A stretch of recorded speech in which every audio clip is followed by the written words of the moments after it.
Et même coin plus fort que le BTC. C'est en tout cas ce que rapporte le sondage mondial réalisé par les scènes crypto Binance. 16% des participants détiennent des mêmes coins contre seulement 14,4% pour le Bitcoin. Donc ça c'est quand même assez incroyable. On pourrait penser que les gens font plus confiance à un Bitcoin qu'à un même coin qui sort de nulle part et qui vit uniquement que grâce à la communauté et qui n'a pas de véritable projet. Et pourtant, il y a plus de gens qui ont des mêmes coins dans leur portefeuille que de gens qui ont des bitcoins. C'est quand même fou quand on y pense, mais j'ai une petite théorie sur la question. En fait, moi, je pense simplement que les mêmes coins ont de très grosses performances en général, donc ce qui signifie que les gens, comme ils cherchent à faire des grosses performances et avoir beaucoup d'argent rapidement, et ben, du coup, ils se tournent vers les mêmes coins parce qu'ils trouvent qu'ils feront plus d'argent sur les mêmes coins que sur le Bitcoin. Sauf que le problème, c'est que c'est une lame à double tranchant, puisque vous allez voir après, regardez la vidéo jusqu'au bout, vous allez voir que les mêmes coins, c'est bien, ça fait des grosses performances, mais aussi ça prend très cher quand ça baisse. Et ça, je vais vous le montrer par après. Les crypto-monnaies ne cessent de surprendre, mais une tendance récente, émergeant des résultats d'un sondage de Binance, secoue les idées reçues. Alors que le Bitcoin demeure un géant incontournable, ce sont les mêmes coins, souvent considérés comme des actifs purement spéculatifs, qui dominent désormais les portefeuilles des utilisateurs. Pourquoi un tel engouement pour ces cryptos atypiques et qu'est-ce que cela révèle sur les dynamiques actuelles du marché? Ça, je l'ai expliqué, à mon avis, c'est parce que les gens veulent de l'argent rapide et les mêmes coins donnent de l'argent rapide, en général. Mais attention, ça, je vous en parle plus tard. Selon le sondage mondial de Binance, basé sur les réponses de 26 000 utilisateurs issus de 6 continents, 16% des participants détiennent des mêmes coins, contre seulement 14,4% pour le Bitcoin. Ces résultats soulignent un intérêt croissant pour des actifs crypto souvent moqués, mais perçus par de nombreux investisseurs comme porteurs de promesses. De l'argent rapide, c'est ce que je dis. Les mêmes coins ne sont pas seulement populaires en termes de détention actuelle, mais suscitent aussi un fort enthousiasme pour l'avenir. Alors, sachant que c'est basé sur les réponses de 27 000 utilisateurs, hein, donc c'est pas non plus représentatif de tous les portefeuilles du monde, de tous les détenteurs de crypto. Le marché global des meme coins atteint aujourd'hui une capitalisation de 117 milliards de dollars, avec des leaders tels que Dogecoin.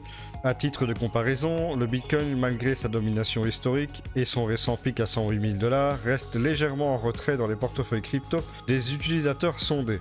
Une inversion des priorités qui mérite une analyse profonde. Effectivement, à l'époque, moi je me rappelle à l'époque, il y a quand même quelques années, hein, on n'appelait pas ça les mêmes coins à la base, on appelait ça des shitcoins. Je vous laisse traduire en français. Donc c'était des tokens qui étaient mal vus à la base. C'était des tokens qui sortaient de nulle part, qui n'avaient aucun projet et que les gens disaient bah, ces projets-là n'ont aucun avenir. Donc c'était mal vu de posséder des shitcoins. En fait, quand tu possédais des shitcoins à cette époque-là, on disait que t'étais un mauvais investisseur. Donc c'est ça que ça a beaucoup changé. Maintenant c'est l'inverse, c'est les mêmes coins en fait. On dit maintenant, même il y a pas mal d'influenceurs qui le disent, maintenant il faut avoir des mêmes coins parce que ça peut rapporter gros. D'ailleurs ils ont changé les noms. On appelle plus ça la shitcoin, on appelle ça un meme coin. Donc c'est différent. Alors que c'est la même chose. C'est exactement la même chose, mais ça s'appelle différemment. Parce qu'effectivement, si on gardait le nom shitcoin, c'est pas... un peu trop péjoratif. Si les tokens liés à l'intelligence artificielle sont vus comme le principal moteur de croissance pour l'année prochaine, 23% des réponses, les mêmes coins arrivent en seconde position avec 19%. Des statistiques étonnantes qui reflètent leur statut de catalyseur d'attention dans un marché crypto de plus en plus volatile. Selon Binance, les actifs spéculatifs pourraient incarner une tendance durable malgré leur manque d'utilité fonctionnelle. Cependant, les experts restent partagés. Certains anticipent un super cycle des mêmes coins, tandis que d'autres craignent une trajectoire similaire aux ICO et NFT, marquée par des booms spectaculaires suivis de chutes brutales. Et ça, je vous en parlais à la suite de la vidéo, donc n'hésitez pas à regarder. Vous allez voir que les mêmes coins, c'est pas si cool que ça. Quoi qu'il en soit, les investisseurs continuent de se tourner vers ces cryptos pour leur potentiel spéculatif, faisant des mêmes coins un indicateur clé de l'évolution des préférences du marché. Le sondage de Binance révèle bien plus qu'un simple engouement pour les mêmes coins. Il souligne un changement profond dans les mentalités des investisseurs. Entre quête de gains rapides et exploration de nouvelles opportunités, reste à voir si ces actifs conserveront leur popularité ou s'ils finiront par retomber dans l'oubli, comme tant d'autres phénomènes crypto avant eux. Et c'est ça la grande question. C'est pour l'instant les mêmes coins sont en avant, mais est-ce que ça va durer dans le temps ? C'est ça la question. Parce qu'en réalité, si on prend avant les shitcoins de l'époque, il y a 4, 5, 6 ans, on avait quoi en sort? On avait Dogecoin, Shiba Inu, on avait que ces deux-là, hein, qui avaient super bien performé de ouf. Après les autres, il y en a peut-être un ou deux en plus qui ont à peu près bien performé, mais maintenant ils sont complètement dans l'oubli. Alors que maintenant on a du PEP, on a du Baby Doge, on a eu qu'est-ce qu'on a eu? On a eu du Bobcat, voilà, des trucs qui ont fait des statistiques de dingue. Hein. Et justement maintenant quand on regarde qu'est-ce qu'on a comme meme coin, regardez à l'époque on avait Dogecoin et Shiba Inu. Ça c'est les deux shitcoins de l'époque. Maintenant on appelle ça des meme coins et regardez tout ce qu'il y a. Maintenant on a du PEP, on a du Bonk, on a du WIF, on a du Pengu, on a du Flocky, du Bread, du Mog, du Popcat, du Nut, du Peanuts, du Baby Doge, du Mew, du Turbo, du Go, du Bomb, etc. Et regardez les classements, 7ème, 14ème, parce que ça c'est des vieux shitcoins, puis 23ème, 56, 60, 66, 68, 79, 64. Donc déjà rien que tout ça, ça fait partie du top 100. Donc c'est absolument énorme. Regardez les capitalisations, 44 milliards pour le Doge, 12 milliards pour le Shiba Inu, presque 7 milliards pour le PEP, 2 milliards pour le Bonk, 1,9 milliard pour le WIF. Ah, c'est absolument énorme en fait hein, quand on regarde les capitalisations. Alors oui, c'est des tokens effectivement qui peuvent rapporter gros, comme on l'a vu dans ma vidéo avec PEP. Avec une personne qui a mis 27 $, il les a transformés en 52 millions de dollars. Hein. Effectivement, ça peut rapporter gros, mais aussi ça peut poser certains problèmes. Alors pourquoi? Parce que quand ça chute, ça fait pas semblant. Donc oui, effectivement, on peut prendre de grosses performances. Rien que sur un petit meme coin là qui vient de sortir il y a pas très longtemps, on est sur du 227%, bon c'est super. Mais derrière, quand ça chute, ça fait pas semblant. Là, on est sur du moins 67%, c'est énorme. Il est revenu à quasiment à son plus bas historique. Peanuts, c'est la même chose. Regardez, on a eu une très grosse performance, 665% du début de sa cotation. Ensuite, une fois que ça baisse, boum, moins 75%. Ça fait pas semblant. Hein. Si vous mettez un long ici, dans cette zone-là, vous êtes mort. Hein. Vous perdez énormément d'argent. Donc c'est pour ça, faut faire gaffe. Un autre exemple ici avec Mog, qui est dans le top 100. 486% de hausse. Et au niveau de la baisse, on est déjà à moins 45%. C'est absolument gigantesque. Ça fait pas semblant. Pareil pour Wen. Hop, moins 64%. AIDoge, moins 54%. Slurf, moins 67%. Rift, regardez. C'est un token qui a fait... Allez, regardez ça. C'est un token qui a fait en 45 jours 1708%. Il a fait un x18 le bordel. Et quand ça descend, moins 91%. Moins 91%. C'est colossal, vous comprenez ça? Donc oui, les mêmes coins peuvent rapporter, effectivement. Regarde, on a fait un x18 en 45 jours. T'imagines un x18 en 45 jours? C'est what the fuck. Regardez, moins 91% derrière. Donc faut faire super attention, parce que oui, ça peut rapporter gros, mais aussi, oui, ça peut faire perdre gros aussi. Alors le BTC, qu'est-ce qu'il fait? Donc je vous avais dit hier que s'il breakait le canal, ce qu'il a fait ici, regardez, on le voit.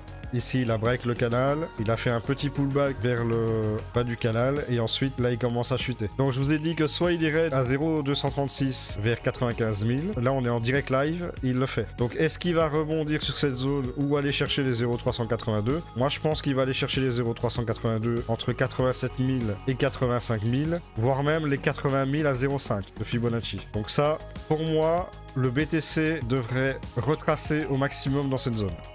Après, il le fera plus ou moins lentement, ça dépendra de la puissance des vendeurs. Mais comme on a vu, on a déjà beaucoup d'alcools qui sont clairement à la ramasse. Donc si on se prend des baisses du BTC jusqu'à 80 000, les alcools ils vont être au ras des pâquerettes. Donc à mon avis, vu qu'ils sont déjà en survente de malades, moi je pense que le BTC il va latéraliser un peu vers le bas, mais tout doucement, il va y aller, tu vois. Il va y aller vers les 87 000, 85, 80 000. Il va y aller, mais il va y aller doucement, tu vois. Il va aller doucement, doucement, doucement. Comme ça, la Bitcoin dominance, elle va baisser. Et on aura du coup le Total 3 qui va pouvoir se reprendre et aller chercher un peu de respiration. Parce que je pense pas que les altcoins vont continuer à se casser la gueule comme ça parce que sinon ils vont finir à zéro les alcools, tu vois. Il y a certains alcools, regardez, moins 91%, il va lui rester quoi? Il va aller à moins 99%, enfin je dis voilà. Donc je pense qu'il faut... je pense que les alcools, à mon avis, à un moment donné, ils vont repartir. Je pense que dès la semaine prochaine, ils vont repartir. Parce que là, il y a beaucoup trop de survente au niveau des alcools. C'est pour ça que j'estime que le BTC, à mon avis, il va descendre, mais tout doucement. Tout doucement, tout doucement, tout doucement. Pendant que les alcools vont pouvoir respirer un petit peu et aller faire un petit peu de hausse. Donc c'est possible qu'il y ait baisse du BTC, baisse des altcoins, puis latéralisation, hop, hausse des altcoins qui vont reprendre beaucoup de pourcents, des 30, 40, 50%. Puis après, baisse du BTC, les alcools qui redescendent un petit peu, puis voilà, ça va jouer, ça va faire un petit peu ce jeu-là, à mon avis, je pense. Voilà. Au niveau de la Bitcoin dominance, bah finalement il a été break, hein, du coup il a été break lors d'un bloc de vente, hein, de ce que je vois apparemment. En même temps c'est logique, hein, vu qu'on a eu beaucoup d'alcools qui ont perdu, donc là la Bitcoin dominance remonte un petit peu. Mais elle commence bientôt à être entre guillemets en surachat. On n'achète pas la Bitcoin dominance, mais quand on prenait un petit peu par rapport au RSI. Donc je pense pas qu'il va remonter, faire des 65, 66, 68%. Non, je pense. À mon avis, il va peut-être aller vers 59, 60 grand maximum, et après il va redescendre. Au niveau du total 3, on remarque que c'est repassé en dessous des 1000 milliards, donc on est à 900 milliards de capitalisation des altcoins. Moi, ce qui m'intéresse, c'est la zone ici entre 845 milliards et 882 milliards. Donc pour moi, cette zone ici pourrait être une zone de rebond. En plus, c'est de 0,5 de Fibo. Donc je pense que ce week-end, ça va continuer à descendre tranquillement jusque 864 milliards et après on devrait avoir un rebond et une reprise. Alors moi c'est ce que je vois. Je pense pas que ça va descendre beaucoup plus bas, ça va pas ça m'étonnerait que ça descende à des 700 milliards, 600 milliards, 500 milliards. Là c'est catastrophe. C'est une catastrophe interplanétaire là. On est vraiment en direct live là, ça pousse vers le bas pour aller chercher les 862 milliards. Donc voilà. Pour moi, je pense que ça va aller chercher cette zone ici, et après on devrait avoir un rebond. Je suis convaincu que la semaine prochaine, on va avoir des altcoins qui vont performer. J'en suis absolument convaincu. Au niveau de la macroéconomie, on n'a pas grand-chose. 16h, confiance des consommateurs du Michigan, on s'en fout. 14h30, revenus des ménages, on s'en fout. 14h30, dépenses des ménages, on s'en fout. Prix à la production industrielle à 8h45, ça c'est déjà passé, on s'en fout. Et à minuit, c'est déjà passé aussi. Ou alors ce sera à minuit. Et après, on aura vente en détail. Donc, il n'y a pas grand-chose aujourd'hui. Le pire est passé au niveau du calendrier économique. On a eu mercredi avec Jérôme Powell et tout ça. Donc, ce sera bon pour cette fin d'année à ce niveau-là. Alcohol Season, c'est carrément en chute libre. On est redescendu à 47, normal. Les alcools prennent tellement cher, c'est digne d'une descente de beer market.